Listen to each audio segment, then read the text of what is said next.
ready? Maybe you guys be ready? Okay. All right, good afternoon. We're Red Carpet America, or Hong Tong Mei Gu in Chinese. I'm Matt McCormick. I'm Greg Shear. Stephanie Brooks. And Chen Wong. These are our advisors. Felice Marcus advised us on the international orientation process. Xia Wei is in the education department of the Chinese government. Susan Jennings is an American that teaches English in China. And by far our biggest advisor is Zhang Zhu. She is the CEO of one of the top 5 Chinese educational consultant agencies in China. These CECs, as we'll call them, have become the standard way for Chinese students to come into Miami University and other universities in the United States. They help with everything from the application process to language tests to resumes. And the top 5 of these comprise 70% of the market. So let us take a minute. Imagine that you are 18 years old and you've just landed in a foreign airport. No one is speaking your language, you can't understand any of the signs, and you're surrounded by a totally different culture. Wouldn't it be nice to have somebody that can help you with this transition, an advisor almost, to help you move into your new home for the next 4 years? This is our problem. Chinese students come to America with little understanding of day-to-day American life, yet they often perceive that they fully understand. They misinterpret the importance of cultural readiness, and this can hinder their academic performance, limit their social interactions with Americans, and ultimately jeopardize their safety. To solve this problem, we created our first service, the Red Carpet America Feature Study Tour. The goal of this study tour is to accelerate the assimilation process of Chinese students into American culture. We do this via a trip which utilizes experiential learning where the students will travel to multiple U.S. cities to just view the culture while we lecture them and go through discussions on different things such as American ethical standards, basic laws, and differences between Chinese and American social structure. Essentially, we start the students off on a process of understanding the differences between Chinese and American culture. Now we'll look at a quick itinerary of this tour. As you can see, it would consist of a 9-day, 8-night tour where the students would go through with experiential learning while traveling to places such as DC, where they would go to the Smithsonian, Philadelphia, and Gettysburg, just to name a few. We have a more detailed itinerary of this in our business plan. Additionally, there are lectures and discussions, as I said, and those would total 2 credit hours, so we would be accredited and the students would be able to put this towards their education. The price of this trip is $3,500, which we've come up with by talking to Chinese students who are in the U.S. right now, as well as talking with Chinese travel agencies and doing a clone analysis of similar products such as people to people. Yet we still want to test the elasticity of this price in our pilot group. Currently, no one does exactly what we do. We combine the products of all 4 of these competitors. Universities such as Miami focus on academic and language preparedness, but because this is a classroom setting, students often lack in the cultural immersion, leaving them unready for day-to-day activities. The CECs focus more on the admission and application process of the university. Therefore, they provide little more than a packing list for the students when they make their transition to the United States. Educational tour operators, such as People to People, focus on Americans studying culture abroad, whereas we focus on Chinese understanding American culture. To elaborate a little more on this, we'd like to introduce you to our value proposition, which we call the Red Carpet Experience. First off, our business is totally customized to the Chinese student. Additionally, we limit each of our tour groups to 10 students to ensure that they can build relationships with each other that will last. Additionally, each one of these groups of 10 has 2 full-time tour guides for the entire length of the tour, one of which is at least bilingual. Our American brand status generates trust in the Chinese marketplace, and our partnerships with the universities and the CECs allow for a smooth transition of the students as they come to America. But finally, our most unique attribute is, like we said in the previous slide, we combine the services of all of our competitors into one niche package. We group the educational curriculum of the CECs and the universities with the experiential learning of the educational tour operators. So now that we have defined our product, let us introduce you to our first customer, or our first user rather, Chen and Li. They're Chinese citizens, approximately 17 to 20 years old. They recently graduated high school and are looking to attend university in the United States to major in either science or business. They know English, yet they lack confidence to come up to day-to-day Americans and initiate conversation. Now let's introduce you to their parents, Wen and Mei. They are our first purchaser. So they are about 45 to 58 years old, probably employed as an upper-level businessman or a politician, And their two major concerns as they send their child to the United States is one, safety, and two, the quality of education that they are going to receive abroad. So now that we found our first customers, we wanted to go to these customers and gauge their level of interest. So we sent out surveys and did interviews with them, and we received a positive response, pretty overwhelmingly. One of the parents in China that we talked to said that her service could give her kid a competitive advantage as she comes to America. And we interviewed a student in America, or a student in China who is planning to attend university in America, and he saw that our service could be a way for him to begin his journey towards independence in the United States. After reaffirming that our first users were interested in our product and very willing to buy, we decided to use pre-existing channels of business to reach them and sell our product. As you can see here, we will contract with the CDCs, who will then sell our service to their pre-established client bases, the parents and then the end user, the students. Talking with Zong, she has said that coupling our service with hers will add more value to her customers, and she's verbally committed to being our first CDC partner. From this, we've established a way of talking with the other 5 CDCs and contracting with them to sell our product through their established client bases for a 3% commission on the student's purchase price. Secondly, because our reputation is so big, especially in China, reputation is how you sell, we're going to launch a PR and word-of-mouth campaign. We will use Chinese media to introduce the problem to the country so they understand that students aren't fully prepared when they come here and how we are addressing that problem.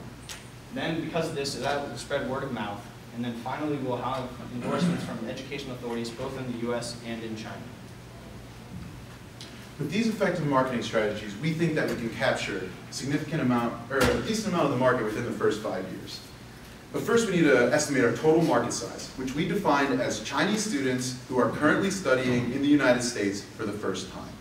Using figures from the Institute of International Education, we derived that our total market will increase from approximately 17,000 students in year 1 to over 28,000 students by year 5. Of this, we think it's feasible for us to capture approximately 6% of this market, or 1,700 students by year 5. Using these projections to fuel a pro forma income statement, you can see that our venture has positive EBITDA in year 1 and increases up to over $1.5 million of EBITDA by year 5. Additionally, our revenue increases from about $455,000 in year 1 to just about $6 million by year 5. And you can see most of our costs are variable costs associated with the operation of our study tour. So after reviewing our financials, we believe an initial investment of $150,000 would be sufficient to cover our startup costs and help with our first year's cash flows. This investment would be compounded annually at 20% over 4 years and will return approximately $311,000 by the end of year 4. With some of these funds, we would use these funds to recruit and train our employees, as well as launch our public relations campaign in China. We would fly to China and formally sign contracts with the top 5 CDCs, as well as develop an outline for our study tour, which we have in our appendix of our business plan. And then finally, on the last end of December, we would launch our first pilot study tour in 2012. Growth is also a very important part of our strategy, and we think that we have 2 other products that are essential in the success of RCA. The first of which being a student union that would launch in year 2. This union would allow students to be able to be with us for all 4 years and have access to tools and services that would help them become assimilated, such as a 24/7 hotline for help, career advice specifically tailored to Chinese students, as well as opportunity to go on holiday excursions. The second product of which is our Blockbuster Study Tour, which would launch in year 3. This is essentially the feature study tour, but just extended. It would be a 2-week version where the students would have the opportunity to travel more, as well as do more lecture hours to learn more about American culture and have the credits. As you can see here, we do a chart comparing the revenue of just the feature trip with the other 2 products compared. As you see, when the union launches in year 2 and the Blockbuster in year 3, we anticipate an additional up to $3 million of revenue from these 2 products by the end of year 5. Growth is going to be an essential part of the success of RCIA. So in conclusion, we have a unique selling strategy and we focus on a niche but growing market. Additionally, we have 2 products that are ready to launch into the marketplace with minimal obstacles to further our cash flow and our growth during the first 5 years. But none of this cannot be done without your initial investment. So we thank you for listening, and we will now be pleased to take your questions.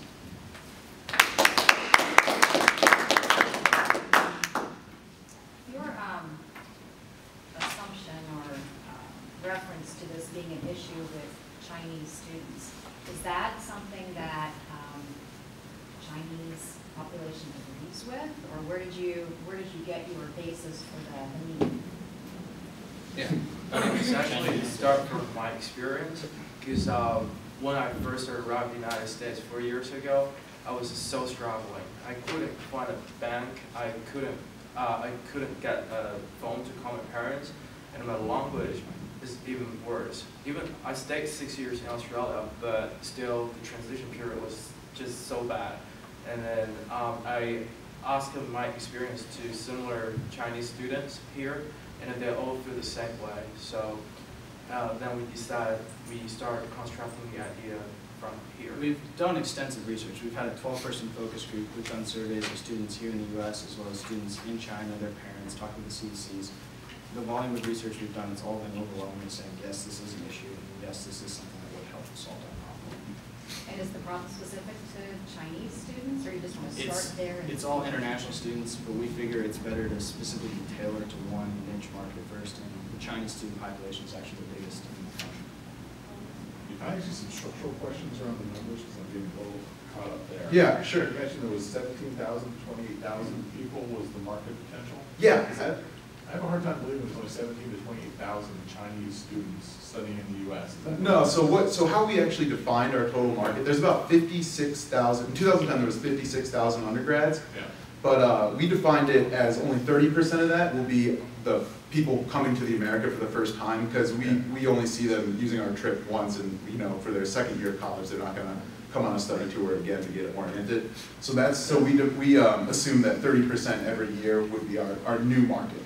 So that would be every Chinese student that would be coming for the first time would do the tour. That would be 17,000. Yeah, that's how you get that. Okay. Now help me with the math, because did I hear you say something about a 3% commission? Because I was confused on your revenue model. So you said it was $3,900 a trip. It's $3,500 per trip. 35. And so just a standard sales commission in China is 3%. So Okay, about so you have to pay them 3%. we pay the CECs roughly $100 for every student they sign up for our Okay. service. And the rest of the revenue is yours, right? Correct, after we pay down our Yeah. expenses. But you have to cover their hotel. Right. Yeah, we have those expenses. If you look in the back of our appendix, we have it right here. It's right here. You can see kind of a detailed layout of our assumptions for the trips. Sorry, maybe just simplify it. So on a $3,500 trip, Yeah. what do you net? It's okay. So it's sorry. No, that's perfectly fine. It's about 35%. Okay. Yeah. And you think you can get through DC that cheaply? I was just there. Yeah, it's really expensive. We didn't take into account when we did these numbers, like potential discounts that we get for like big groups or continued relationships. So I looked up all the hotels and like meal plan, like we kind of factored in all that and the tour prices and everything. And Smithsonian's are free though. yeah, that helps. It really does. A lot of the historical ones are free, so. So how many trips do you have to conduct in a year? And then at what point is a trip break even for you? Because you have to pay for the 2 advisors, right? Mm-hmm. So what's your cost for the advisors? Isn't that in this? That's built in here also. Each trip is profitable. We're going to grow as we go. We're going to start with 30, then 70, and kind of build it up. But each trip is sustainable in its own self. So if you have 10 kids or you have 2 kids, you think you make a profit either way? With 30 kids, we make a profit because our pilot's going to be 30 kids the first January, and we We'll will do one trip with What if you can 30 only get, I people. guess what he's Yeah. asking is what if you can only get 8 people interested? Would you still Oh. do a trip and could you make money? But what is your bare minimum number of students you have to get enrolled to do your first trip at a break even? In other words, it'd be the cost of your advisors. Yeah. So if we If you don't have it, it's fine. we don't have it I'm exactly actually calculated right now, but yeah, we don't have that That's something exactly you can calculated. do. Yeah, no, we'll definitely write that down and analyze that. I guess to switch gears from the more the structural business fundamentals, which I think you've answered the questions pretty well, to more the concept. Because intuitively, I like it. It makes a lot of sense to me. I can understand it.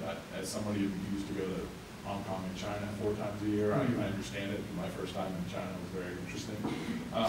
But I guess what I was wrestling with is what is culture and what is safety, and then how do you define it, and then how do you educate it, especially in 8 days. When I looked at your series of activities, and I'm sure those were just, you know, Yeah. those were rough thoughts, not firm thoughts, but like, do you really get it by seeing the Amish community, or, you know, or should it be, do they need to like, make sure they've seen Jersey Shore, you know? Yeah. Tie to the pop culture, it's like, it's such a hard thing to teach, is kind of my point, I don't know how you do it. Our approach to that is that for like one of the hours of instructions is actually going to be, you know, going to a local branch of a bank, Yeah. you know, and then that's like closer to the university. So going uptown to a bank near the end of our tour, Yeah. having them set up their bank accounts, you know, walking them through, you know, this is your deposit form, you're going to need to know your account number, and then also Chinese students studying in America overwhelmingly have difficulties with driving, getting a car,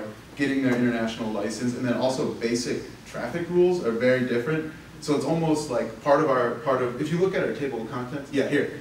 This is essentially the table of contents of the curriculum of lectures that they'll receive while they're on our tour. So these are the topics that we're really going to be stressing, things like American law. So basically just basic, you know, this is the rights that you have in this nation, this is, if someone does this to you, this is your you know, go to the police and file this report. So it's kind of both a lecture series combined with, you know, seeing the Smithsonian, welcome to America, with this is what you need to know while you're here. We do recognize that that's impossible to do in 8 days. Right. And that's why we're going to watch the union eventually, that we'll be there constantly to help those kinds of things. Along that line, and this question too, I was wondering, when you shared the problem and the solution from your personal standpoint, it sounded like some things on a going basis. I mean, so Right. you do the week, Mhm. and you don't absorb it all. Are you thinking of a product offering besides the union, like for $5 a month, or I'm just making that up, that you have an advisory service on a going basis that you Right, parents offer? provide. Yeah, the parents can continue to know there's someone to help. Right here. This is the service. This is what we're bringing in the union, these kinds of things. We do think that, yeah. Okay, so this would be a part of the It would be, union? yeah, it would be the Yeah. constant contact, constant help. And you That's- drive revenue from the union? Correct. How expensive is the union? Right down here, you see it's like a premium kind of plan where the basic plan you can buy for $150, which is going to get you access to like you were saying, 24/7 phone helpline, you know, emergency consultation up to the most expensive, about 700. You get your shoe shined. Yeah. Car service. Yeah. Is this annualized? This is a semester basis. Oh, all right. How much, just tell me, put in perspective, how much does it cost a parent to send a kid from China to the United States for 4 years? Like all in, like include travel back and forth, school, housing, ranges? It really depends on different person. And personally, I spend about $50,000 to $60,000 per year. And some Chinese can go up to $100,000 per year. Yeah. And then I know one of my friend, he's like concerned to be middle range. He spent like $150,000 last year, and for his first year, and he didn't get it. Depends on where you go to school, because Yeah. when I used to work in the registrar's office at Carnegie Mellon when I went to Really? school there, and for an international student to get approved and to get accepted in, the parents had to send documentation that they had the money in the bank because they're not eligible for financial aid. So they have to have the full cash in the bank, ready to go before they're even accepted. So somewhere like here, it's a state school, not cheap, but not as expensive. Think about sending your kid to Harvard, MIT. It's like you need to have $350,000 just in the bank just to show that you can pay the college. Another perspective is the Chinese educational consultants. Fees for that range from $17,000 to $40,000 a year for their junior year. I think that's really helpful to put in here, to be honest. Okay. I agree. Everything in perspective. Sure. And that this is not, $750 a semester is nothing. Yeah. It's a drop in the bucket. It's X percentage of that's a great point. It's X percentage of your total full year expenditure. But who provides all these services you have on? We will, and to be honest, we have not evaluated this very much. That's why we didn't elaborate on the unions. We haven't, with the trip we've gone in depth expenses, this we haven't put out yet. The plan is to keep it in-house because we want to be able to. So you're gonna staff a call center 24/7, 365? Well, I mean, we want to at least control it. I mean, maybe put it somewhere else, but like we want to have operations. We want to know what's going on with that thing because our reputation is one of our key points. So why do you You need? get cell phone calls at 2 a.m. Yeah, I mean, I don't want to be taking those calls, but we have somebody that we trust taking those calls. So why do you need the 35% margin or gross margin service on the front end, this probably has a much higher margin. And probably, I mean, this is perpetual for someone that is coming from training to the United States. So it doesn't have to be your first year. So why not just focus on this? I think we find the tour is a good way to get in the door. But with our selling strategy and how we start with CCs, we're first making contact with these kids while they're in China. And it's a little easier to do, but I do agree that this is definitely one of our bigger products. But I think we kind of started off with the tour and then developed this, so that's kind of how we went that path. Especially with the credibility piece. Yeah, the credibility piece. Credibility is everything, especially because there's a lot of illegitimate products and things like that in China. And so we wanted to like introduce them to our service through the trip right when they, right when we signed them up in China, so that on the back end, when the parents see, this is Red Carpet America, oh, my kid went on this trip and he really liked it, well, we have this union service, and then they'll trust that and be willing to, pay up. And But this doesn't feel well vetted either, because just looking at some of the things on there, like, how would you provide academic tutoring or parental checkups or accident response? It is not well vetted. We will admit that we wanted to present to you first our trip, and then this would kind of be a backdoor. But we were thinking, in our discussions, just to kind of give you some light, is almost like a fraternity model, where we have a central location that has representatives on, like regional representatives on campuses who start almost student-run organizations on the campus that's led by, senior Chinese students and things like that. So that's kind of just the model we were thinking, but we haven't, set anything nearly in stone. That's something that's down the road.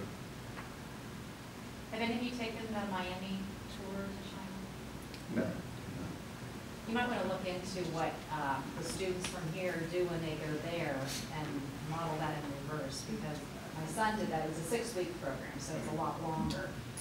But in terms of the end results, your desired end results, that is what they do with these students from Miami or from China. They come back and feel very much like they've been assimilated with the culture and understand the business ethics and all those types of things. So, but I'm also wondering, I think you mentioned there was no competition. Did you say that? Nobody does exactly what we do. I was just Where wondering we if found schools it in is- China do that same type of thing. Do they ever bring students over here? It might be another thing that you look at, either to model after or to compare, competitively. Well, actually, yeah. That's a great point, because what we found is the agencies run something in early high school, like sophomore, for top students that want to look at the Ivy Leagues. They'll often put together a trip of some of their constituencies, maybe sophomore or junior year, and put them on a whirlwind tour down, of Harvard and Yale and things like that, just so that when they talk to them later in that year, they can actually be on the same page with what the colleges offer. And So how do you get this accredited? You said I would get 2, if I sent my child through this, I would get 2 credit hours? Yeah, we talked with Marty Kiger in the admissions office, and basically we have to get a professor to agree to basically teach our program and create a lesson plan, and just it's really easy to get approved once you have a syllabus and all that kind of stuff. But it has to be affiliated with Miami or A university, a different university. But she also did say that once, we could run everything through Miami University, and then they would just use the credit as transfer credit to whatever school they want, because accredited universities can train. It's almost open transfer. Okay, good job. Thank you. Thank you very much.